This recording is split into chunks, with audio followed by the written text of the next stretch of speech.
All right, bro. We're back for part two of Salutations. yeah. Good to see you, man. Thanks Yeah, for hopping on the excited. call. Where are you at right now? What are you up to? So last time I was in San Francisco, this time I'm in Dallas. Okay, nice. How's the weather there? Hot. Went out for an early morning Yeah, run, took my kid to school, son ride his yeah, bike to school, and then came home and I'm like, I'm already sweating, I might as well jog. And I'm like, oh my gosh, yeah, what a mistake. And the sun's not even up yet. I'm like, oh, I'm dying. yeah, Better than the yeah, cold though. yeah. Have you gotten done cold dunks yet? Like, do you have one at your house? I mean, Yeah, so where are I've you with done that? one.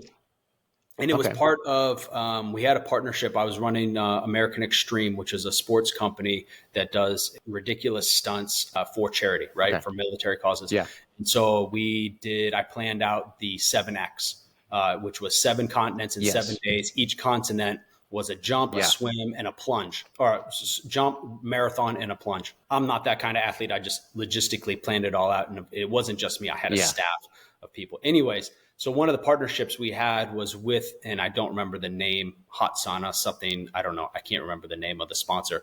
yeah, But you could go to their facilities, and everybody's on social media doing the plunge and Rogan and breaking up the ice, and it looks yeah. miserable. It is. So this Yeah. place had a conjunction with infrared Mm, saunas, yeah. which I've never done either, which is different than steam and just radiant. It really penetrates you. And then they have the cold plunge, and they said, all right, well, you can do both. And with no education, they're like, all right, well, we have space in the sauna right now. And I'm like, okay. So there's a shower Yeah. in there. You can cool down. We got you for an hour. We got it set at like 170. Okay. So I'm in there for an hour, dying, literally cooking An infrared. hour? And so I got out Damn. but you're in your little room, but I got out of the sauna like 3 times trying to like cool down with the shower. And I just kept getting in. I don't know any better. And they're like, oh, you could have just stayed in for 20 minutes. I was like, I thought I was supposed to stay in for an hour. Like, I literally feel like bro, I didn't pee for the next 3 days. I was so Yeah. dehydrated. Such a bad decision without any education. I was like, maybe somebody should have checked on me Yeah. too. But then they were like, all right, let's go to the plunge. And I went from, an hour at 170 straight into 33 or 35-degree water Oh, yeah, that's legit. Yeah. circulating. So you can't build up that Oh, thermal yeah. layer. Oh, yeah. It Yeah. Crazy. Yeah. burned. Oh, dude, It I didn't bet. just like suck. You see like people get in there like, oh, and they start talking. Is Okay, it that's supposed to cool. burn? Yeah. Dude, it burned. So the temperature Yeah. change was and steam pouring off me. They're filming like, man, oh wait, did you just come from the sauna? That's when the staff was just like, oh, you should have done the cold plunge first. And I'm like, oh, yeah. To Great. go from like 96 to 35 is different than going from 170, where I thought I was dying literally after an hour, I'm like, Yeah. that was a huge mistake on my part. But no, I don't do that anymore because I know it might extend your life, and It's it's good for you. But I'm yeah. about quality over quantity. I never thought I'd see 30 years old. So at this point, I feel like I'm living on borrowed time. So quality over quantity. And it's like, why would I Yeah. torture myself like that? I've heard now, so of having done it for a while, and I've heard now like some like the balance of it, right? You like feel like you it's healthy this, and then it was like, hey, it actually like, you stay in for a minute or two, whatever, at 30, 33, 34, it boosts your metabolism by 350%. So like and I experienced that after doing it for a few years where it was like I felt like I was like my body was just like in overdrive. Mm-hmm. And I'm like, your body's like working, and that's the part where you're like, yeah, you're burning. You're kind of burning, the candle at both ends to some degree. Again, I don't know all the science behind it, but like I remember kind of reading some stuff about it. It's like, yeah, it's good for a little bit, right? Mind, body, spirit. But like if you're doing it all the time, then your just body's just ramped up. And I kind of felt that a little bit, and then I pulled back. Mm-hmm. But yeah, it's just I've always thought it's more of I think it's more of a mental thing. There's some of Yeah. those health benefits, but it's like the mental side that I've always thought is the most beneficial. I Um, think the biggest takeaway for most people is the hurdle, the discipline to do it. right. Okay. But Exactly. what if you can extrapolate that discipline to go do it when you don't want to feel like going working out? Like, okay, yeah, Yeah. there's the health benefits of being cold. I hate being cold. Old people die because it's cold. A lot of people die every year Yeah. because it's cold. And it's not for Yeah. me. I like the sun. I lived 5 years in Dubai. Now I've lived 6 years in Texas heat. I like the heat. Yep. It feels Yeah. good. There's Yeah. also health benefits Yeah. from the sun and the Yeah. heat, Sauna. and Exactly. I'm good with that part. Yeah. It was like I just found out like Laird Hamilton is like literally outside every day and doesn't wear sunblock ever. And No, so I I'm don't wear like, sunblock either. well, yeah, it's It's like I've been yeah. doing that too, where I'm like, okay, so this maybe something here. I don't know, but Well, part of um, it is so we don't give our we there's one brand that we partnered with 7X, and I should give them a shout out if I knew what the name was off the top of my head. But there's a lot of sunscreens have toxins in them, right? So you yep, have to be yep, very, very careful, especially kids. Your skin is your largest organ. It's so permeable. Um, yep, exactly. but you can also, depending on your skin type and your level of melanoma, you know what I'm talking. Melanin. Yeah, I'm tongue twisted.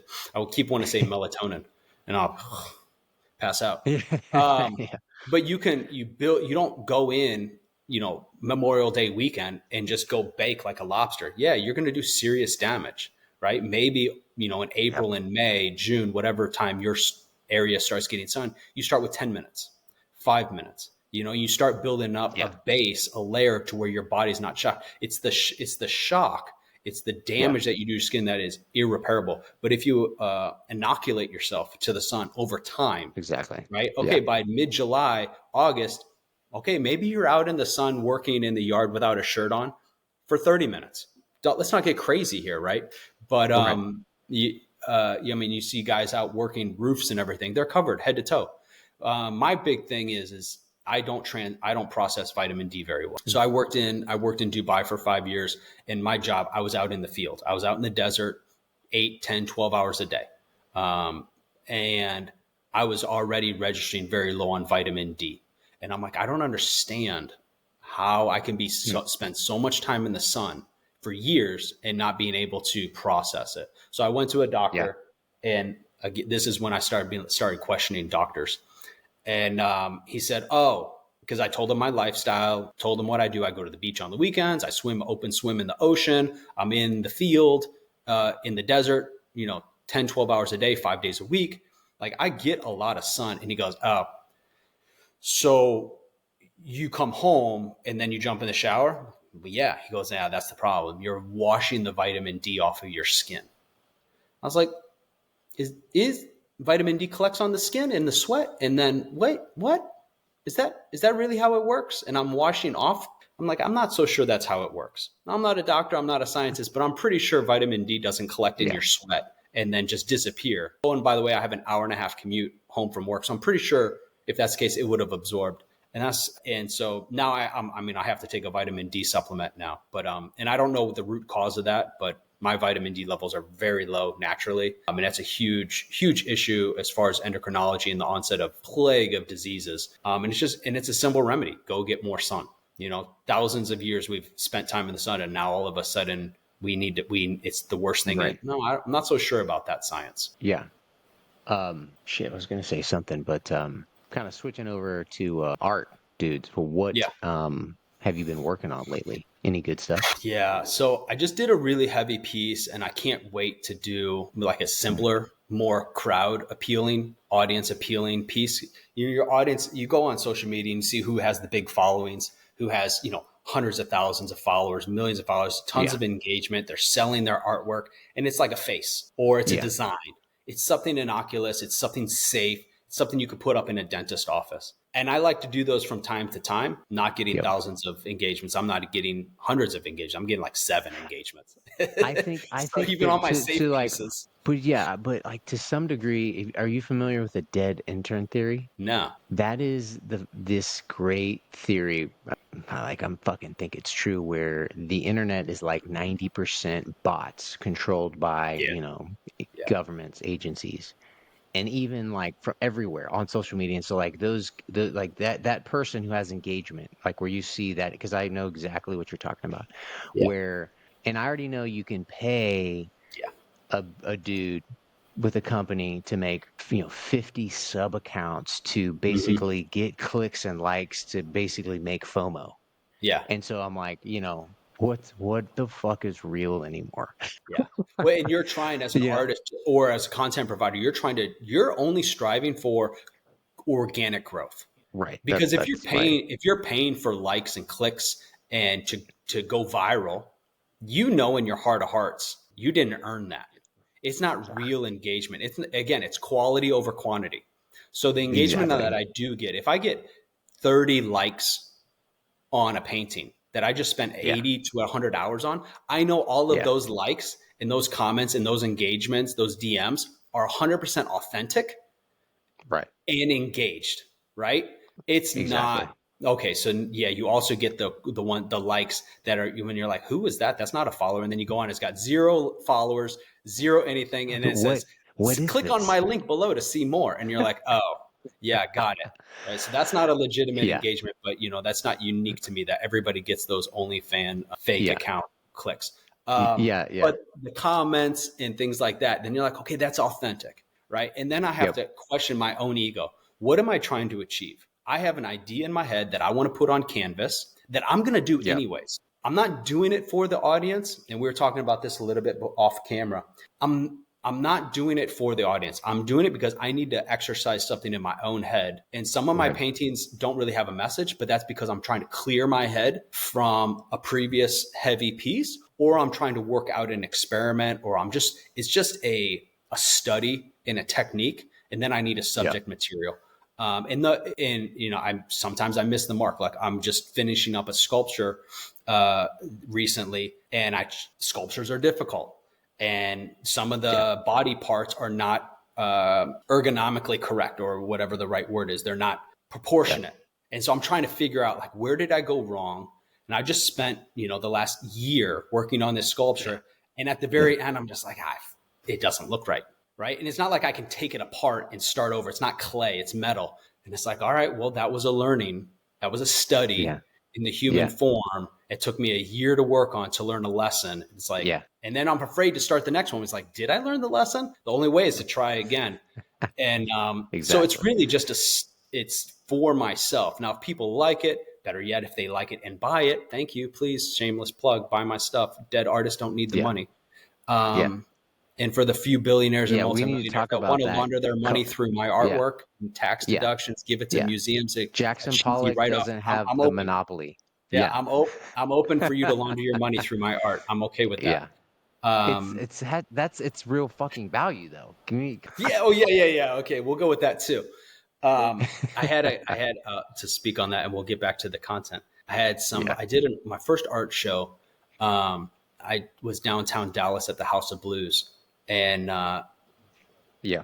and I don't now. I start turning down art shows because people be like, "Oh, okay, we have this. We have accepted you into this art show. It's in Washington D.C. Everything's for sale, 0 commission." I'm like, "Yeah, but not 0 commission. It sounds great, but it's not 0 cost either. I got to get all my artwork to Washington D.C. and then I got to get it back. What if it doesn't sell? And then I want to bake in the cost of shipping and everything into the sale Right. price, but then that weeds out. And so my first art show, I've learned that lesson now. Yep. I have big pieces, and somebody's like, I really like that. Will you take $60 for it? And I'm like, that doesn't cover the cost of the canvas, let alone the paint or the time. I'm like, this is Yeah. an art show. It's not a garage sale, Yeah. And I'm like, so you have to be, you miss the 100% of the shots you don't take, but I can't afford to do Yep. all the art shows. I can't afford to bring my art hoping that the right foot traffic is there that likes the piece and is ready to buy. Otherwise, I absorb the cost of taking it there and back and time away from my family. But Exactly. back to content. So Yeah. I just finished yesterday, actually, a piece that I've been originally was commissioned maybe 2 years ago. Somebody reached out to me, a veteran, said, "Hey, I'm doing pretty good, financially now. I want to commission a piece that commemorates the global war on terror." Okay, let's talk about that. And so my process is I talk with the person, come up with some general ideas. It always goes, well, you're the artist, you do what you want. Okay, Yep. but if you're not paying cash up front and you give me full license, we still need to collaborate. You just can't leave it in my hands. And so his thing is paint the 20 years of GWAT in one picture. Well, that's no small task. So, Yeah. I spent a while coming up with ideas. I make a digital concept. I send him over the digital concept and says, is this what you're looking for? If I put 20 hours into that and they say no, well, it's maybe 20 hours wasted on them, but I still have a really good concept of my first take. All right, if you're the artist, do whatever you want. Okay, well, that's my genuine interpretation of what you said. So we ended up settling on something completely different because his comment was, that's a little bit too much. That's not the direction I wanted to go, a little bit too controversial. So we came up with something a little bit more safe. And as far as I know, he paid me. And as far as I know, he likes it. Cool. Yeah. And it got good reception. And so then I kind of paid homage to my original artistic interpretation because I'll incorporate songs into the video. So I'll do a time lapse of the video, and then I'm very conscious of what music I pair it with. Sometimes lyrics will inspire me, and sometimes I'll do the painting. Then I'll search for the lyrics that match my intent. And so if somebody's watching my videos or my time lapse, and they're not listening to the lyrics, I think you really miss out on, because I won't necessarily give a full expose or a narrative and tell a story about the piece. And sometimes I let the music, because music is very powerful. And I'll sometimes let that tell the story as well. Sometimes I just like the music and it's got a good beat. So in this piece, I paired it with some pretty heavy lyrics that paid homage to the original concept. And so I've just finished painting up the original concept. So the first thing I noticed was when we wrapped up the global war on terror was the similarities, the unfortunately ironic and devastating similarities between the first and the last casualties. So the first casualties of the global war on terror were the 9/11 hijacked planes. But the most iconic, besides the plane going into the side of the building, and was the most iconic picture for me was the people that were jumping to their death, right? They knew the end was there. They didn't want to suffer the burning, whatever it was, the smoke inhalation, and they plummeted to their death. All right, so you have the iconic image of the falling man. Well, who were the last casualties in Afghanistan? The most poignant image for me wasn't, now Abbey Gate was extremely unfortunate and tragic, but the most iconic image for me was the people that were clinging, desperate for democracy, or desperate for, not democracy, bullshit, that's bullshit. Weren't desperate for, they're desperate for freedom. Right? And they were clinging to the sides of the U.S. military aircraft, not understanding wheel wells, not understanding flight speed. Didn't matter. I got to get out of here by clawing to the side of sheer metal and ultimately fall into their death once the plane, was ramping up and their last bit of strength exhausted them. And you see, just as you saw people on New York City streets watching the towers fall, and with their hands raised, clinging, and it just in sheer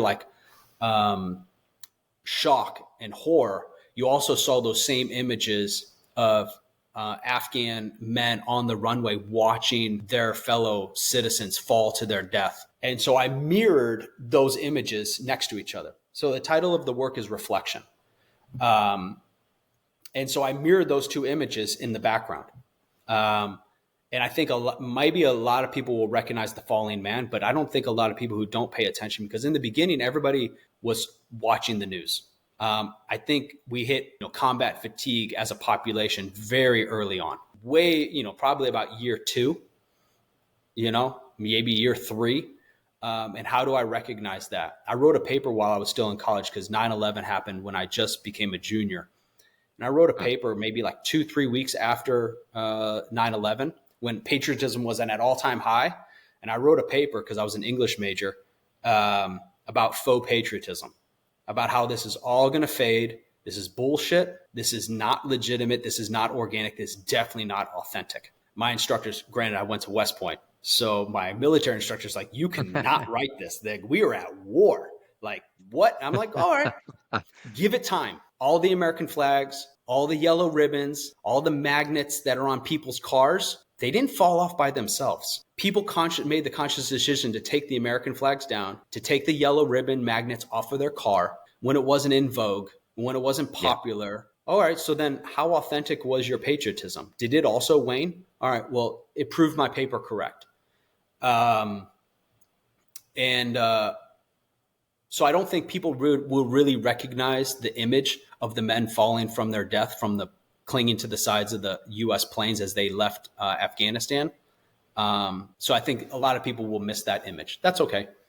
And then I took a picture of myself. I still have a lot of my original gear that I borrowed from the military.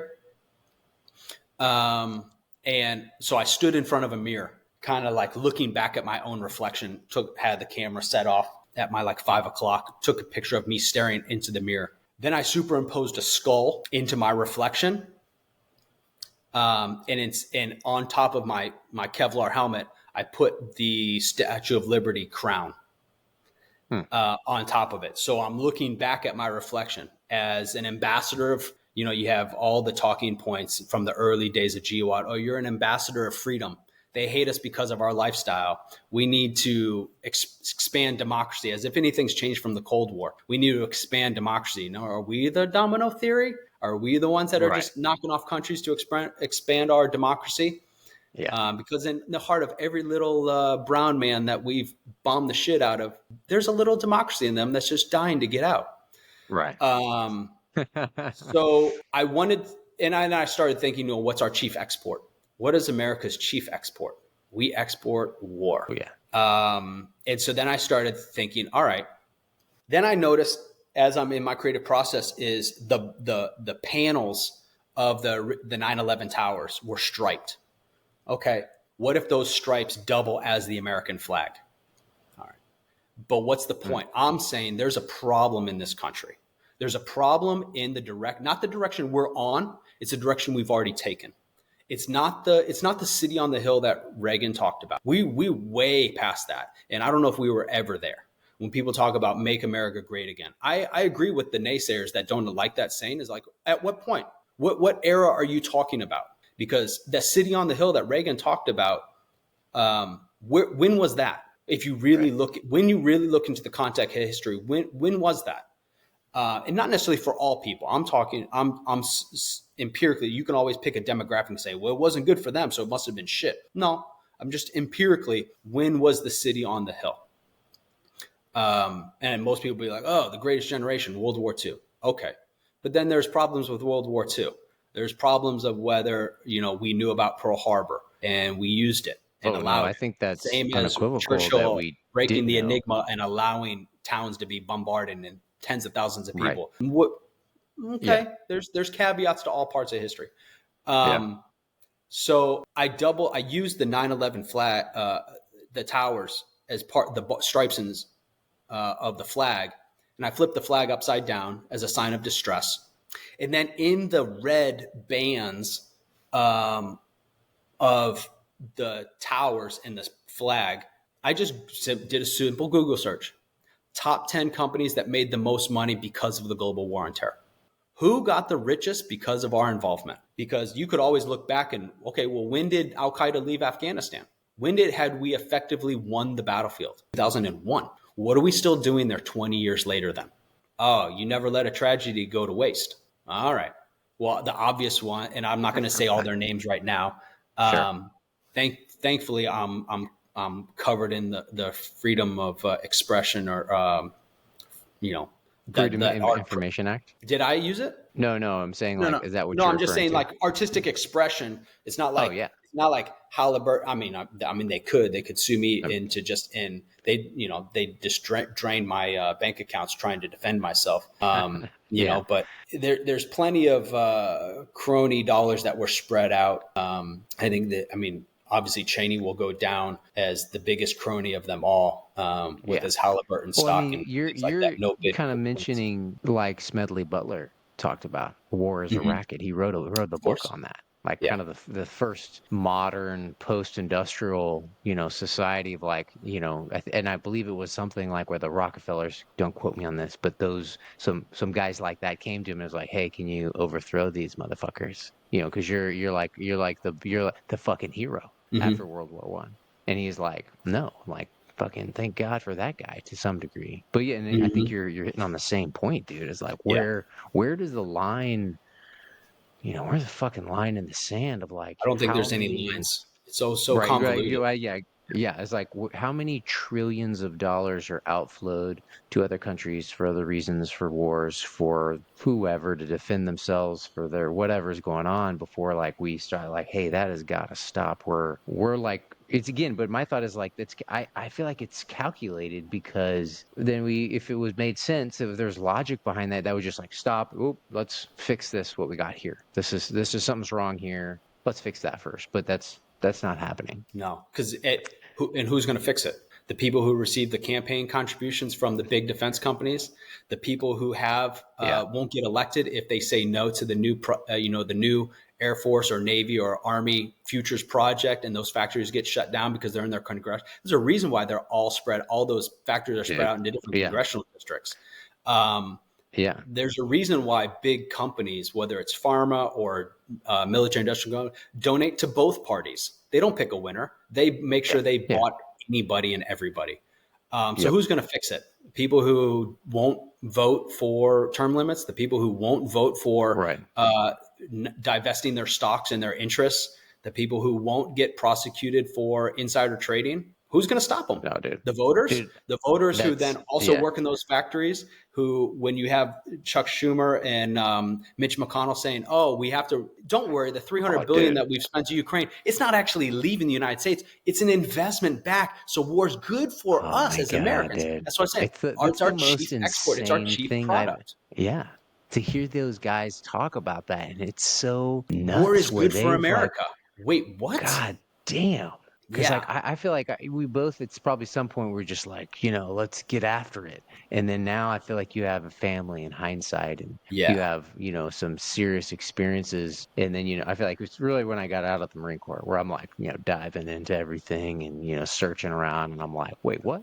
Pearl Harbor? Like, and your quote there is like, no, dude, like there is 100% we knew Pearl Harbor prior. We let it happen because Roosevelt knew, and whoever his bros were like, we have to have this to get the people's opinion for us to go into the war so I can get elected next year, or we should, something like And if that. history doesn't repeat itself, but it often rhymes, Oh it's yeah, not a slippery slope to say, did we know 9/11 was going to happen? there's And some did we maybe incredible coincidences around it, I just got that to look at building. I'm not yeah, going to say if it was a missile or a plane that hit the Pentagon. I just look at building 7. yeah. Well, It that's didn't, nothing hit that. yeah, yeah. Well, and I think What was that's like inside it? where we're exactly. It was like we get into these topics, and like this is why. Like I remember seeing, and I probably heard it before, but I was in Aspen with my wife's family, Mhm. and I picked up this book at this little cafe, and it was like some guy who lived in Aspen. It was like dissident artist, and I'm like, I think it's like after I got out, I'm like, oh, okay, I get it. I mean, like, how do you sue a guy or like come after him because he did a painting, right? It's like a meme, right? Whereas with the UK right now, it's like that meme. You know what? You're going to jail for that for the meme, and I'm like, damn, it's the dystopia is upon us. Yeah. 1984. Orwell or Fahrenheit. Yeah. yeah, Fahrenheit 451, 451, V and for Vendetta. Yeah. what's that guy? Brave New World. Like Yeah. that's like we're at that point. I feel like where it's popping off, and I'm like, what do you do? Like, what do you do? It's like, well, and I think that like I don't know why, but I feel like the art is the hedge against that in some way, right? I don't know how it can contribute, or I feel like that, and even been like what you're painting, because I think I don't know if I've probably heard this quote before, but it's like Carl Jung said something like a picture is worth 1,000 words. A archetype is worth a million thoughts, but like a meme, or like I mean, my thought is like art is like an infinite amount of Hmm. emotions. Something like that, where Hmm. like where you spark emotion from that, and that's fucking powerful to have. Hmm. Like how do you break this collective consciousness, this paradigm where everybody's stuck thinking what the talking point or the talking head or the little scroll bar underneath, like that's where did you get that from? Well, it's a scroll bar. So I just like that is what my news input and then Hmm. output. It's like, how Hmm. about question everything? And When you're then, what it's the if you tell a lie often enough, it becomes the truth. And I think there is, and this is going to sound so conspiratorial, but you just have to, and I'd say just look at the evidence, but most people aren't looking, and they, in confirmation bias, they just want the yeah. warm glow of comfort, without the nuance, just to wash over them, because so many people are living paycheck. 70% of the country is living paycheck to paycheck. about the Yeah. same amount can't afford an emergency. And that's between $400 and $1,200. They don't have it. They can't borrow Right. it. They can't put it on credit. But you just have enough of a comfortable lifestyle that says, I just want to protect what I got. So who can afford to start questioning? That's one. So you're talking about a very limited population who is in a position, because revolution either comes from desperation when you have nothing else to lose, but when you just have Yeah. enough middle class, you got something to lose. But not too much middle class to where you're comfortable. You start moving up Maslow's and you start questioning Right. ideology, just Yeah. enough to keep you sedated and comfortable. I'm like, I like this. I don't want to I don't want to lose Right. it. But yeah, I got to work a full time and a part time job to maintain it. But okay, that's what it is. But Yep. then you start looking at the music industry. You start looking at the film industry. You looking at the books that are being put out. Poetry doesn't exist anymore as far as new content. And then you start looking at the art and what is promoted. Man, dude, getting into you can just go on any social media platform and start looking for new art, new contemporary. And these people are just psychotically banging on drums and a whole audience is Right. watching it. And it's like, that's art. So then the question is, okay, I'm not saying it's not art, but then you Mhm. have to ask the fundamental question. Does art represent society and reflect society in that moment? Or does society dictate the art?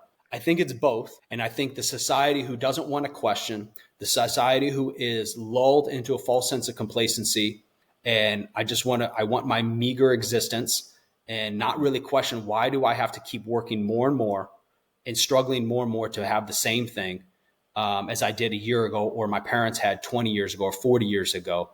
Um, they don't they don't have the time or the bandwidth. They're exhausted. Then I'm going to put out a painting on 9/11 about the military industrial complex and everything. It's too much already. People Yeah. don't want to sit there. Like I already said, they're not going to recognize some of the imagery in it. Yeah. Um, and there's so many, even like, so the stars on the flag I've replaced with dollars, right? So I've cut out dollars. So at least somebody's got to pay at least $20, because I used ones because I can't afford more than that. But you got to pay at least $20 for just so I can break even for the dollars that I put on here. My wife's like, why do you keep going into my purse and taking out my money? I'm like, it's for an art project. She goes, your hobby is literally costing us money. Let alone the paint that I've dripped all over the Yeah. carpet. She's just like, you're going to have to replace that someday. Yeah. But even the imagery there of the American eagle and Yeah. the triangle with the all-seeing eye, little subtle things that people aren't going to notice. And it's hard to get the message across, because who's my audience? My target audience is everybody who's willing to question.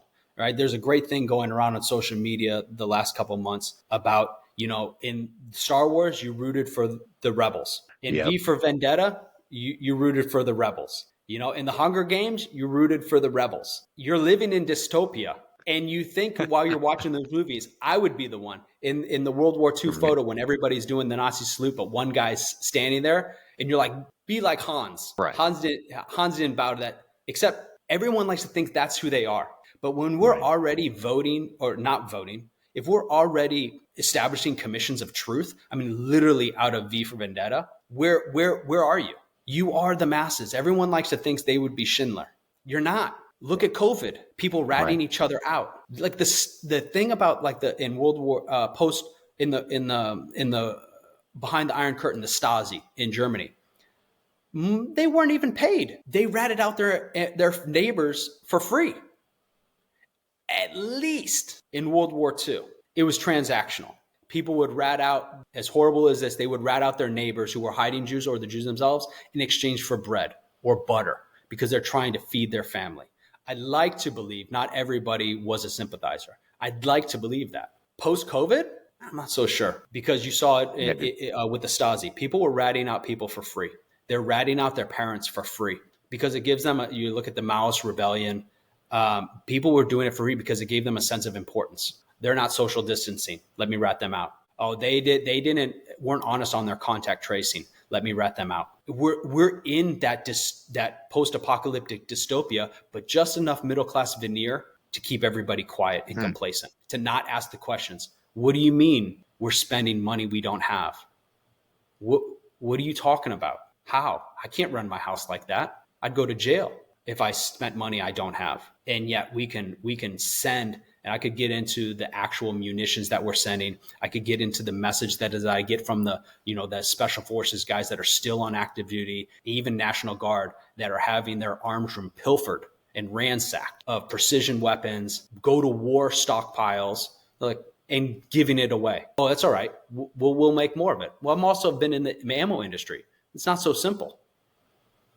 And I think it's just, and nobody's paying attention because they got the latest controversy. They got the latest TikTok. They got the latest Taylor Swift song that's AI generated. It's like, we're not even generating real organic stuff anymore. It's not authentic. It's like, I'm not a country person, but like, you see the content and the lyrics, it's just rehashed. They're taking old sound samples from Rihanna and Beyonce and making new garbage stuff. And I'm listening to the lyrics. I'm like, doesn't even make sense. I'm like, give me some of the original hip hop that actually had a message, or the original Rage Against the Machine that had a message that you actually had to think and understand the lyrics and process and be like, oh, now it's just, and I'm not saying it's on purpose. I'm not saying it's controlled, but I think the art is representing society, and the society is dictating what they want to buy and what they're going to sponsor with their dollars.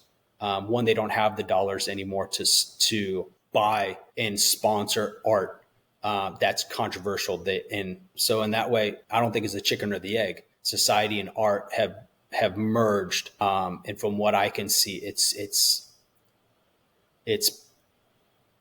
so watered down. There's just no flavor to it anymore. And it's definitely not pushing back on the ideas that Big Brother is pushing down our throats. They're not even pushing it down. They've just watered down everyone's critical thinking to just accept, well, this is my lot in life. And if that's the case, we might as well go to like the caste system. You're the elites. We're the ones who are struggling, and you guys are the hopeless lost. And that we're just, future cannon fodder. I had a podcast with a guy named Ivan Rakelin. I don't know if you seen him Not on yet. X at all, but calls himself I'm not on X. the deep state marauder. And he's an associate of General Flynn. And so he's prior Green Beret, diplomat, lawyer. And then, but when he was on and we were talking about, he was like, I'm a marauder lawyer, but I'm doing it in the most peaceful, ethical, legal manner possible, beyond reproach. We're going after everybody, regardless of Republican, Democrat, who are, complicit in whatever it may be. If it's election issues, if it's the jab issues, wherever that lie of like whoever made all the money, right? You probably just follow the money, right? And it's pretty much always how it works out. And I was like, how do this question for you too is like, how do you because I asked him this, like, how do you break this collective consciousness away from of the scarcity mind, of fear around what would I lose if I questioned the man? And those are some people, or other people where they're like, sitting fat and happy. Probably like a big cross section of the baby boomers, where you're just like, they're comfortable, very comfortable with what they got and their pension and this and that. They put their time in, and they're comfortable. I feel like you have those two groups that are just like, hey, I'm scared. I don't want to question anything because I'm just getting by. Or the other side is like, hey, I'm comfy and I'm in my pleasure trap. Don't bother me. And so it's like, how do you break this mind, the mind's out of the like, hey, there's a fucking better path for all of us to be on. Like, what do you think? Anything come to mind? Yeah. So I think this is where my role, or the role that I play as an artist, kind of ends. And good, well-intentioned policy wonks, futurists take over. All I can do, and it gets back to, all I can do is paint what I see, explain it to the best of my ability. If I cross the line and say, well, this is what I would do, it's going to get shut down. It's going to be, you see it in any political debate. As soon as you get too nuanced in an answer or a policy, there's a reason why politicians don't talk about policy. They talk about the future, and it's going to be better, and we're going to do great things, and we're going to do that. Oh, yeah, but how? All right. Well, that's when you lose the masses, because we've been conditioned to take in 10-second sound bites, Yep. or just 5-word headlines. And we've wrapped our opinion. That person's bad. That person's good. I like this person. Okay. So like I worked a lot with British military. And then especially when I lived in Dubai, I worked with the UAE military, and their pedigree when it comes to military planning, operational planning. Their core is the British model, which is the whys. Right? You got to ask why 5 or 6, 7 times to get the truth of the matter. That's how kind of they go through MDMP, or a military decision making process. We go through ours a little bit differently to come up with an operation, a course of action. We look at a feasibility, etc. They ask the question why. I'm just trying to present a snapshot and reflect society back upon itself, especially with this last one titled Reflections, because the hardest for me, the hardest conversation I ever have to have is the one in the mirror, because it's the truth. And it's hard to look away, or it's very easy to look away. It's very uncomfortable to stare into the mirror and absorb that reflection and say, how did I get this way? How did I have that? And boy, it's a tough conversation. And it's one that I avoided with myself for years.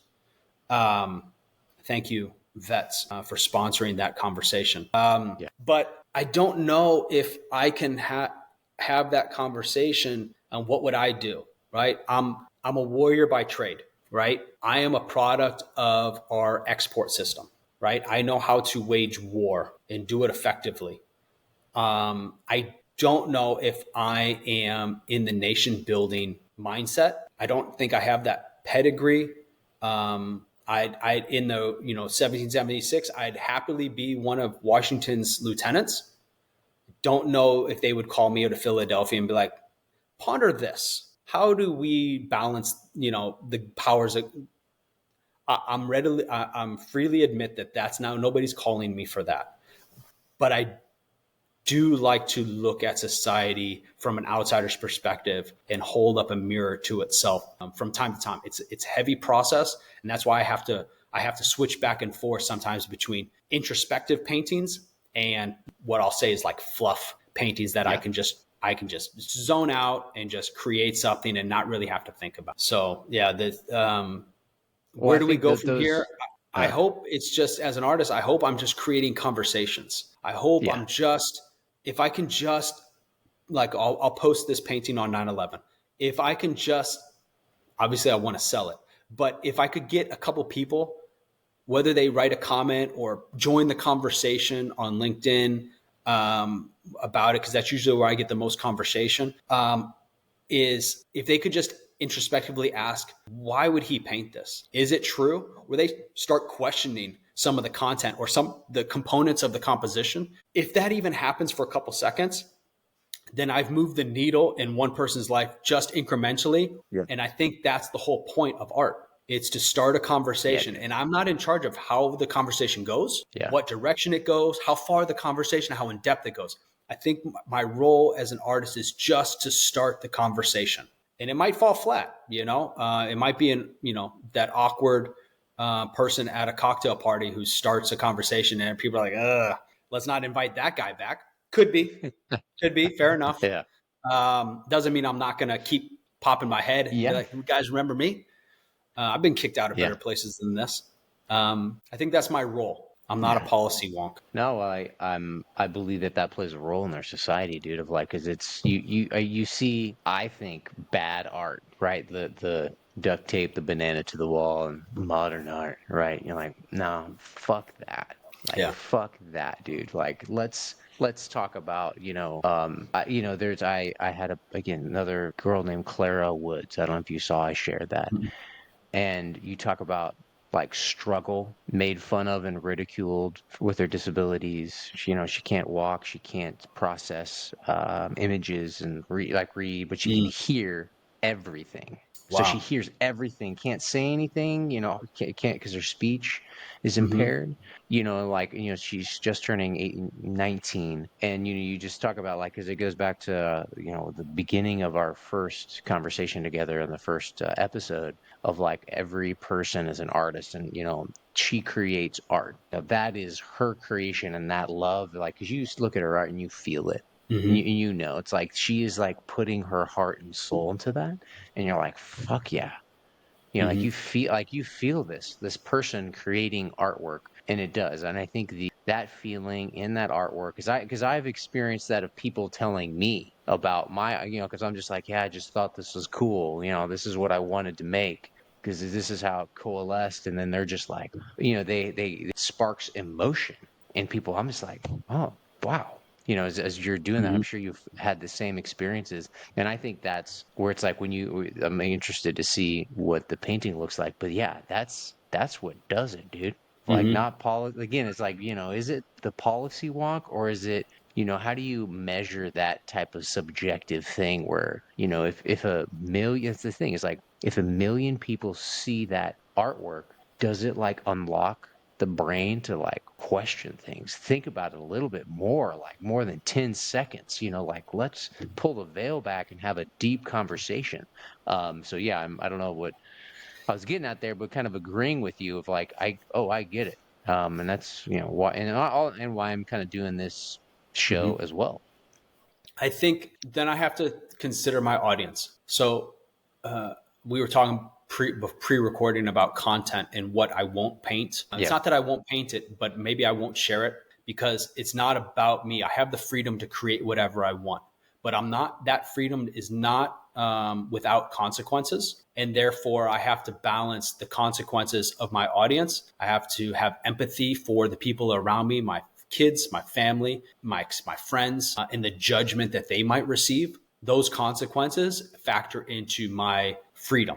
So then I curtail my own creative freedom because of the consequences. So then I have to take that uh, um, governed freedom and then say, okay, what can I create? And who's my target audience? I think just like in the 2024 elections, every election, the the the messaging, you have your base that are going to vote for, let's say 40% on either side because of tribalism, blue no matter who, whatever the moniker or the tagline is. Those, in my opinion, those people, as far as my content, they're lost. They're not my audience. I'm looking for, let's be very generous, the 10 to 20% that's in the middle. It's probably much less. They say as far as like swing states, it's down to like Yeah. 170,000 people that actually make the decision of which direction this country is going to go because they got it down to the county. And Yeah. if that's where the real money goes, because those are the persuadables. Those are the ones that still think. Now, if you think you got 330 million people in America, and there's only 100 plus, somewhere between 100 and 200,000 people that actually take in material and are persuadable, the ones that Yeah. actually do the critical thinking, that haven't made up their mind and completely disregard um, counterpoints to their own narrative because of tribalism. Okay, well then my audience is very, very small as well. Um, Yeah. and how do I reach them with a message that is, one, how do I even reach them? How do I find them? But how do I create a message that is acceptable and palatable? Right? If it's a message that I'm trying to show society and they don't have the appetite for it, or they do but they don't like the flavor, then the message, like the seeds being sown, fall on rocks and they never grow root, and they'll definitely never bear fruit. So I think my job, I think many artists, the job is just to be the sower. You don't know where the seeds are going to land. You just Yeah. have to create, you have to put it out there. And in some very, very small percentage, the seed will take hold, grow root, bear fruit. Yeah. But I don't overly worry about that. And I don't curtail some of my images because I'm worried about whether this message will take hold or not. At some point, you know, I create because I feel like I have to. Right. It's an expensive hobby, right? Because whether a painting sells or not, I'm still going to move on to the next painting. Yeah. Well, Um, you know, I was thinking about that because I've chatted with, you know, like doing art and kind of two things come to mind is when, you know, a commission comes in and it's, I think that maybe it's the most ideal thing, you know, maybe I don't know how you think about it. It's like, hey, somebody just calls you, is like, hey, I want to Bryce Hansen. So just do it. And that you're just like, check. The next thing you do, you just like send it out. Actually pay me the 10,000 Mhm. beforehand, and then Yeah. you just get whatever comes out next. And it's like that. Maybe I think you can go. Maybe it's not the most provocative, but it's like a solid because your style is. I don't know. What would you call your style exactly? Like if you From had to a name it. technical standpoint, I call it fine vector art. Okay. So if you just Google vector art, you're going to see a bunch of like Yeah. commercial stuff, right? It's Yeah. two Yeah. Yeah. colors, three colors, and I have my website built chronologically. So if you scroll Yeah. down all the way to the very end, you'll see I'm using like four shades of white, black, and two shades of gray. It's very vectorized. And now I got all the way up to like 30 shades of gray. And now I kind of settled on somewhere around 20 at this Yeah. point, 20, 25. But I'm still, it's become more fine art as far as the gradients of colors. But it's still, because I didn't go to school for art. So it's still, Yeah. what I learned in high school, which is your first day of ninth grade. It's here's white, here's black, draw 10 squares and now fill Yeah. it in. White is Yeah. one and black is I had somebody on my on one of my videos, they're like, so it's just color by numbers? Yes, it's just math. I literally take white paint and black paint. I have a little scale, and then I Yeah. mix Yeah. paint by Yeah. by percentages. I calculated percentages. So this is 5% white. This is 10% white, all the way up. And then I Yeah. look at an image and I said, okay, if I have 10 shades, that looks like that's pretty dark, but it's not quite black. I think that's an 8. Okay, that's a 6. And in the very beginning, I had 4 colors. Yeah. Now I'm up to 25, 30 colors. So I have to look at an image and I'll be like, okay, that shading around that female's eye, that looks like a 17. I'm going to pull out my little jar of 17 and I'm going to use Mm. that. And I think it blends from a 17, it quickly blends into a 23. Well, how do I, in the span of like less than a quarter of an inch, go from 17 to 23? And I think that's where my skill and talent has grown over the last 10, Yeah. 12 years. Whereas in the past, I'd be like, well, it's a hard line. Now I'm learning more shading. And the problem I have is I use acrylics and it dries very fast. So I have Uh, to work in certain sections, and more I paint, the bigger my paintings get, and so I run into the difficulty of blending as the paint is drying too quickly. So it's an ebb and flow of the size of the painting and the detail and the shading. Yeah. But I think I'm getting better. I'm really some of these pieces that are more, let's say, fluff. I'm just doing them to practice my shading on the light scale, my shading in Yeah. the middle, and the dark side. And I'll pick images that allow me to do a study in more dark shades Right. of gray and black, and how is that gonna look, and just hone that skill. So I don't have, but then I also go through phases. So in my very early, I go through, I think because of my journey as an individual, I think a lot, now I understand there's a lot of scarring on the brain from exposure to blasts, Yeah. from, there's a great white paper called Operator Syndrome, which Yep. talks about the cumulative effect of blast and exposure to the lifestyle, from everything from a 5.56 round all the way up to artillery, an Sure. IED, a VBID being blown up, within the 0.1 or 1% or 0.01 proximity to ordnance dropped, if you have a JTAC or CCT background. All of that pressure is synonymous with CTE, microconcussions. It's actual damage to the brain. Then I discovered ibogaine through vets, and Yep. being friends with Marcus Capone, and he nurtured that relationship, and he saw pain in me, and he saw a path forward for me that I didn't know about. But then you start talking about the healing properties, the neural regenerative growth of ibogaine, and the role that plays in bringing healing of the scarring in your brain. And then, so a lot of things that I was doing early on painting was, again, having a conversation. A lot of times it was having conversations with myself, having a conversation with my wife. So how do I describe this? One of the symptoms of PTSD, but also of CTE and TBI, is your emotional detachment and your numbness and your risk tolerance behavior. Right. So you're going to make riskier decisions. You're going to have more adrenaline based lifestyle because of your emotional and detachment and your numbness. You just want to feel something. That could be fighting. It could be jumping off of buildings, parachuting. It could be drugs, alcohol, chasing girls, whatever it is that you're doing to try just to, for a moment, feel something, to feel alive. Because I can relate to this. It's just, I had anger and I had ecstasy. Those were my only two moments that I felt anything. And the only time I really felt a high was with sex, right? That orgasm moment, which is so fleeting. So I kept chasing that. That was my thing. Otherwise, I'm just angry. And I don't like being angry. I like being very zen. I don't want to have an argument. I don't want to have a fight.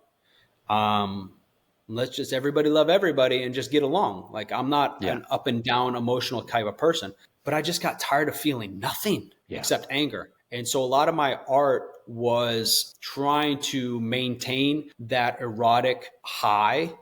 So I would paint a lot of what we'll say, nothing graphic, subliminal eroticism. You could look at the image and be like, I kind of get what's going on there. But it's not, nobody's going to give it an R rating. You know, it might not be PG-13, but it's not quite a fine line. You're not, it's a fine line. It's sublime. But I could have a conversation with myself in my own head, and I could feel something for a little bit. You know, it's like if you spend, let's say, 40 hours, 60 hours, whatever it is, on a painting, well, that's 40, 60 hours. That's kind of like mental foreplay. You know, and then I can have, and then my wife will ask, well, why are you painting that? And again, it's about having a conversation. So my first conversations was for myself, between me and my wife. And then as my brain started healing, then I started diving into other subject materials. And in some of those early pieces, I'd still need to take a break because, just having a conversation with my wife was too much work. Because I didn't even want to have a conversation with myself. Why are you drawn to this subject material?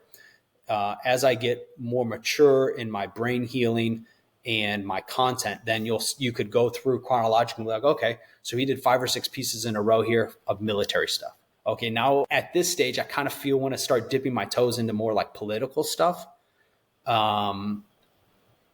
The last couple of years, I've been thinking about kind of getting into that, but it's very heavy. It's kind of hopeless. And that's why I need to sprinkle in some other fluff pieces where I can just use as a study on something, because I can just turn my brain off. So I go through phases. So so back to, I question on like, how do you feel about, like, I think my thought of how I paint, and you tell me how you think, is that, I'm like, I don't give a fuck what anybody thinks, like, and I'm just making this.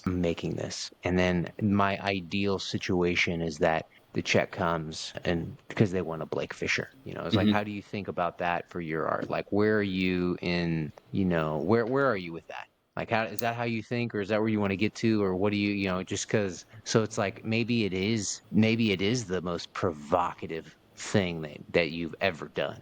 Are you there to do something like that, or I how am do down. you? I'm down to do that, and I've done commissions for people that I have not posted. All right, so they don't exist online anywhere. It's just for one person. It could be, I had a friend in Dubai. His wife had to move away. He was spending a lot of time in Iraq with an oil company, and he just family situation. Daughter had some issues with her eyes. The desert wasn't a good place for them, so they moved away. So he's lonely. So he commissioned a painting of his wife, a provocative painting of his wife. I'm down to do that. Like, okay. I don't post it. Sure. That's just for him and his wife. Now I've recently done a painting for someone who wanted to gift it to his significant other. And the idea was, hey, don't post this, right? This is just Sure. private for us. And I was like, and Yeah. then the recipient didn't know it was coming and was not appreciative that the person spent money on a commission That's funny. and did not appreciate it. And he goes, well, maybe this is just a sign that our relationship isn't going to work. Fast forward, the relationship didn't work. Mm. And then he gave me permission to post it. Oh, He's okay. like, that Yeah. relationship's over. I don't care anymore. You can post it. Yeah. I'm the one who paid for it. I'm the one. And I was like, are you sure? Like, you're going to get yelled at. And he goes, Yeah. person's not in my life anymore. And I'm like, okay. So on those types of commissions, some of them stay completely private and some of them, Yeah. and to be fair, some people will commission something. They're like, I like it. And almost like an exhibitionist, they want to see how many likes it gets. They want it out, without getting credit. Okay, I don't tag them in it, but so Yeah. yeah, I'm open to all those collaborative those efforts. Yeah. So speaking of collaboration, so maybe Mhm. two things. Let's see. So I mean, I think, and I'm glad to talk about this too. Is that I think we should do a collaboration of veterans, maybe some other guys that aren't veterans, but veterans that make good art and do a gallery, like a showing. And Mhm. my thought idea is like a gala, like in New Mhm. York. Depending on who gets elected. But something like that. That's something like I have some feeling behind. And I was, as we were texting, I sent you the message, or it was maybe at this New York Stock Exchange. It was like the launch of the new Game of Thrones, and they put the entire banner of it. It's like, choose your side, and that's incredible marketing. Like, we're fucking great with the dragon on Yeah. it, and I'm like, Yeah. I think we can, and I want to share this out too, because I feel like this is how it'll happen, shared into the collective consciousness. But it's like Mhm. something like that, some combo of our art. Maybe it's just yours because you make really good provocative shit that I like. Where it's like, and we're in the the tagline underneath. I don't know what that is yet, but like I feel like, and I want to share this is like, maybe it's not maybe it's this coming year. I don't know what it is, but I feel like that's to tell people that like we're doing something. We're already collaborating, and also on the next point, maybe we'll finish that point is, have you started on, or do you know what you're going to paint on those paintings that I sent you? Yeah. So let's start Okay, that. all Let's right, start nice. backwards. Let's start All right, backwards. Yes. So my next painting now I've done the 9/11 one. I finished it yesterday. I pilfered all the dollar bills out of my wife's wallet. yep, Um, nice. so now I've already come up with a concept for one of. So you sent me two canvases that have your paintings on it, and you've given me free Oh yeah, Durloff to yeah, do yeah. whatever I want Oh with it. yeah, So I'm incorporating some of it as background material, but I'm on my serious and now on my fluff mm, painting, right? yeah, So I'm yeah, using one of them, the smaller of the two canvases, kind of as background on a fluff, what I would consider a fluff piece. So it's going to be a female face. Um, and then I'm yeah, using your background as part of is basically her hair, right? yeah, So it's a very, I see the rhythm in it, but yeah, it would, for all intents and purposes, somebody could look and be like, that's chaotic. I yeah, could do that. My 7-year-olds could do that. I see the pattern. yeah, I see the rhythm yeah, to what you did. And so yeah, I'm dude, incorporating that into actually her hair. yeah, But it has a lot of lines. It has a lot of movement. And so I try to come up with a piece that kind of captures the energy of your original work into like movement, like her hair mm. exploding dude, backwards kind of dude, thing. I'm fucking Yeah. pumped to see what that looks like. So that'll be the next one that I'm working Nice. on. I have a side project, which is the last ibogaine painting that I'm going to do. Okay, Because it's a cool. combination of like 4 or 5 people's different visions, but it's so not intense, but it's so labor intensive. It's going to Yeah, be, it's going to be a 300-hour plus painting. That's an ongoing one, but that'll be done in like a year or more. Anyway, so yeah, yours yeah, is our awesome. our first collaboration is next. Nice. Now As Pumped. far as shows, I've been a part of a couple shows. I've been invited. I have one in Houston this weekend that I've turned down, just because it's going to cost, it's just Yeah. cost prohibitive. Well, It's a yeah. 5 hour drive. I got to rent a truck because my paintings are too big. I've only been accepted for 4 paintings, and I'm sitting on like 50. Yep. And so, and then I don't know anything about the venue as far as the foot traffic, the purchasing power. So I know I'm going to be in, $1,000+ just to attend the show, and it's a 3 month gallery, which is amazing. But I still have to turn it down because I don't have $1,000 discretionary to play the lotto. Basically, I'm going Yeah. to pay $1,000 lotto ticket. Maybe I sell something, Well, but yeah, now and I got to that's raise my the prices up to cover the cost. yeah. So from a business perspective, uh, it's you want to be in the right area. You want to have the right demographics as far as appetite for art, the ability to buy art at reasonable prices that respect the artist's talent and the time and the content. Granted, you're more than willing to pay overprice if you want for but it's not a garage sale, so that demographic is narrows it down.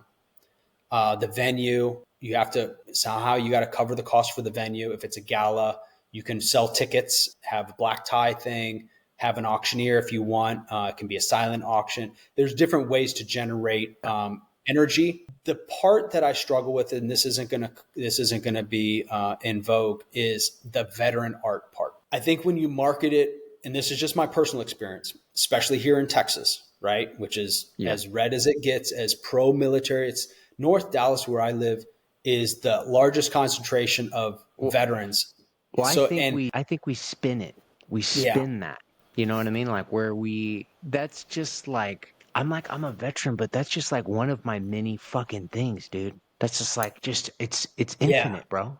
You know what I mean? And I want to talk about this like right now, right here, because like yeah, that's it. It's just not the veteran thing because Robert Heinlein, if you're familiar, he the line of he says this thing, do all of these types of things because specialization is for insects. And he's like, be able to shoot a gun, change a diaper, hmm, build a house, like that's it. yep, That's me. So it's like familiar, veterans just yeah, like one little fucking like Green Beret for you, Marine, hmm, those are just hmm, like they're just little a like chapter in merit your life. badges. Yeah, Yeah, whatever. And so it's like I'm all of that shit. And it's like yep, that is so yeah, like I agree where maybe it supports, hey man, we're philanthropic and we give money yeah, back to veterans because I think they're gonna yeah. rebuild our society and they shouldn't be killing themselves at about 30 a day. That's all right. Yeah, everybody can kind 7,000 of dead in 20 years. right. 7,000 dead in 20 years. Well, in combat. 150,000 Oh by yeah, yeah, yeah. suicide in the same time. Right, right.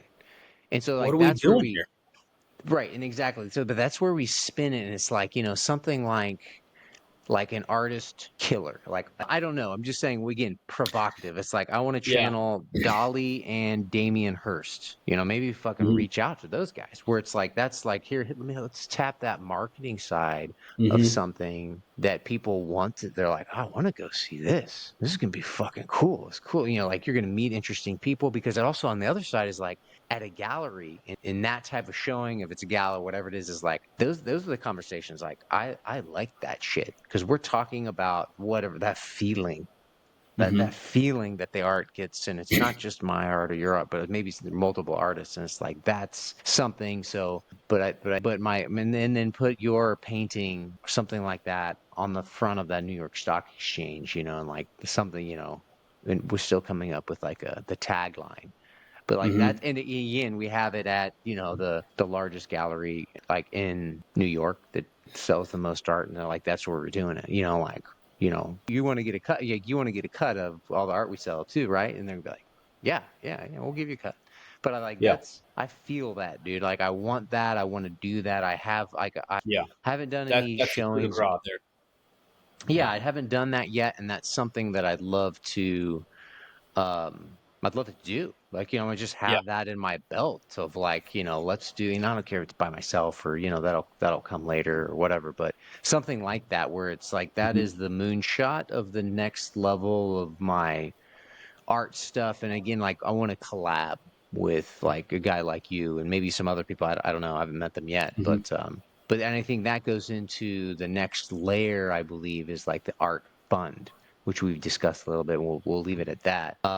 But I think it's like that's something to, again, I always like, so I've always heard this thing where it's like, hey, if you discuss what you want to do with your life or tell people about it, then like it's like they may not, they're not going to help you, or you're wasting your talent or idea. And I'm like, have you heard that? Do you know what I mean? Where it's like, don't tell people your big Yeah, ideas. move in secret, move quietly, but also people don't know how to help. Yeah. So like I've had people that Yeah. are close to me and they're like, "Hey, we love your art. How can we help?" And I'm like, I don't know. Tell your Yeah, rich buy friends that about it. shit. I don't know." Like they're like, Yeah, "Well, it's your website, you can't even add things to the cart." And I'm like, "I don't know how to do that. Like I just paint art. If they really liked it, my email's on there. They could email me." yeah, But dude, it's got to be like see, click, buy. yeah, I Yeah. don't know how to do that. Um, But the yeah, so I have this is something that I've struggled with, and maybe you have an idea. So when people come to a veteran art thing, I come into a couple different demographics that show up. People that just want a virtue signal, right? So let's say, and they're mostly on the right, politically leaning. You know, on the yeah, left, you got the woke, you got green agenda, you got whatever LGBT thing where they don't really believe it, but because it's part of their tribe, they have to virtue signal. So you get the people on the right that come to veteran stuff and they're like, I don't really support you guys. I'm not going to put my money where my mouth is, but I'll buy a ticket and show up and then take a selfie and post it to social media and look how good I am. I support the veterans, support the yeah, troops. All right, well, support the troops is so 2007, right? Not yep, anymore. no, Nobody cares that you're a veteran, right? How do you? Nobody's going to hire you because you're a veteran. What can you do for me now? How can you turn a profit in my company now? The milking the veteran thing is decades ago. yeah, agreed. That being said, you have another demographic who, and look, those people might buy art. They'll definitely buy a ticket. Cool, we'll sell them a ticket. You have another demographic, which is they want to come and buy art, but they want to buy veteran art. They want to buy military art. So it's another level of, and it's not even necessarily good art. A painting of a Yeah, rifle. Okay. It's not yeah, even a good painting of a rifle, but they're like, I bought this from a veteran. Great. But I don't want to spend that much money on it. Okay, cool. That's another demographic. That's a good chunk of them. They want to buy military themed art. I have a yeah, guy that just reached out to me and he's like, "Hey, what are you working on? I have an art show, or I have a charity golf event for militaries. Will you come show your art at it?" No, it's a yeah, golf tournament. yeah. It's not an art show. People are coming to play golf. They're not coming to buy art, and it's like 6 hours away. I'm not renting a U-Haul and driving all my stuff down there for 4 hours, Yeah, hoping that there happens to be. It's not a good use of my time and money. And he's like, "Well, I'll buy some of your art." Okay, what do you like? Okay, those are all sold. What else you got? Oh, I like this. Okay, here's the price. I'll get back to you. All right, get back to me when mm, you're ready. And so there's that demographic that they'll use you again to virtue signal, but they don't really want to buy stuff. And then you have the art buyers that are looking at from aesthetically pleasing. Great, that's our target demographic, right? That's the ones who see art. They want to support a living artist, and yeah, purely from because they like what it makes them feel, or the conversation, or they just want to support you as an artist. The unicorn is the people who will launder their money through you and jack up the prices, and you might actually be one of the 1 in a million artists who actually makes a living off of it. I definitely want those people there too. yeah, Those are the unicorns. Those are the hard ones to find. So I don't know, how do you crack that nut? Because the one that drives me, that frustrates me the most is not the virtue signal. It's not the people who actually buy art. It's the ones who only want to buy military themed art. And then if I want to make a living on this, then I'm not being creative. I'm just generating art like a WordPress, like a mill. yeah, I'm just creating art. I'm not creating art. I'm just yeah, regurgitating yeah, shades of the same image. Could be very different images, but it's all military themed. And I go through phases, and I might dip my toe back into the military theme later. But I've just done so much of it, and I change yeah, like the nuance. Maybe I'll do a bunch of screaming soldiers to talk about PTSD or trauma or whatever. But like I'll do 3 or 4, and then that's it. The chapter's closed. That yeah, was yeah, a snapshot. And they're like, no, I want more of that. I'm not working for you. Unless you're going to commission something outright, I'm not going to paint that I stuff forward, hoping I find a buyer. I mean, It you know, just like robs me of the yeah, creative process. yeah, I think it's a dude, that's a great fucking question because like I don't know exactly. But I what don't comes to either. mind, yeah, what comes to mind of like is like the flow, man. I mean, again, also one I don't know what I'm talking about, but it's like, you know, setting the standard of what is my value. Again, it's like Hmm. so incredibly subjective. But what comes to mind from like just like marketing wise, if I put my marketing hat on, I think of like Patagonia and how they do things. It's like they have, you know, like these, think of three levels of pricing. They have, and they do it differently than some other where like, you know, they have the high end stuff. But Patagonia has like this ultra high end shit that's like, you know, hundreds of dollars more than the equivalent North Face. You know, just to Hmm. use an example where it's like this ultra bit, you know, unique thing was like, dude, it's like so much more. And so I have those pieces that I Hmm. have. Again, those are my like babies. That's like Yeah. my first painting that I did, and I fucking knocked out of the park. And I feel like I'm always striving to get back to the first one. I'm like, fuck, I don't know if I can. So like, and that's the one of those where it's like I'm not going to sell this unless somebody offers me $1 million. You know, then I'll take it. But that's it. Yeah. Like I can't because I have gotten so much feedback from that from hundreds of people that have been through my house or seen it, and I'm Yeah. like, oh, dude, this is why I fucking did it, right? You paint it, Hmm. people like it, and they just kept it. So that's one level. Then there's and that's like that's that original. That's the shit that you like. I poured my fucking soul into that. So Hmm. that's the Hmm. price. Then there's the medium stuff where you know whatever that price range is, where it's like you know maybe again real you know it's like 1% of 1%. Then it's like 5% you know buyers of like that level, and then there's like prints where Yeah. that is, and I'm again wrestled with that too, is like that to make that effortless, that you have, you know, again, some of your most iconic, you know, because I know your artwork, some of your most iconic things that you've had the best feedback, where you have the high quality image and you make prints up, or so either prints where somebody can just go to the website, see, click buy, and that removes. And that's my thought too. This is just me thinking out loud. That removes me and or you from the mundane process of like pumping this shit out and feeling like Hmm. commercialized, where it's like, all right, well, I can pass that commercialization off to like the printer to a Hmm. degree. Maybe I hand embellish it on, you know, something like that, or it's just here's the print where Yeah. it's like it's a low price, almost anybody could afford it. You know, Yeah. maybe it's below $200. I don't know, something like that, depending on what it is. But I feel like that's how I've structured things, and I've actually just you know since I moved here to Bali, I like shut my old website down that had Yeah. that capability, and I'm just redoing it all now. But that's my thought of, you know, I don't know if that's helpful, but that's, and maybe anybody listening, but that's my thought of like, how do you structure that? You know, and then there's the other part of like doing the mundane shit.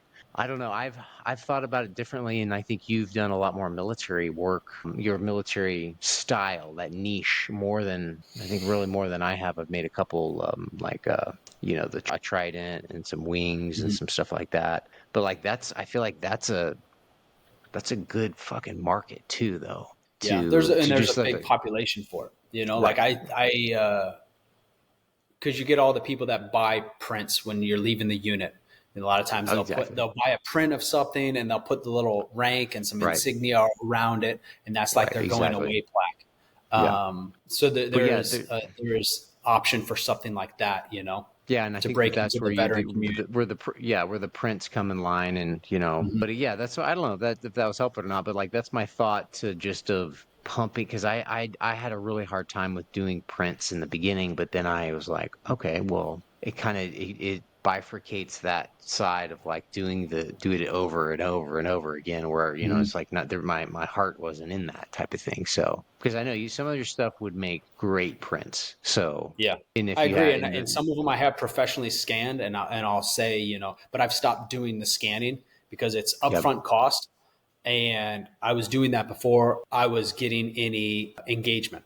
okay, So I've stopped doing the professional scans until I get the engagement or the demand, right? right. I obviously have the demand, but I haven't done any shows where I've taken prints too. I've only taken originals. Now I have some prints actually scanned and Yeah. printed out. And I So That's You something know, I that's could have, but then yeah. it's the upfront cost on the artist. Well, so even then, that's a great point because I went to an event and I'm like, I was bringing, originals and, the event was like a print by Blake Fisher. And I'm like, what the fuck? Hey, did like a goddamn print. And like, but also it's like, I was, getting ahead of myself there. It's like, they didn't know the They don't difference. know. And I'm like, Yeah. what?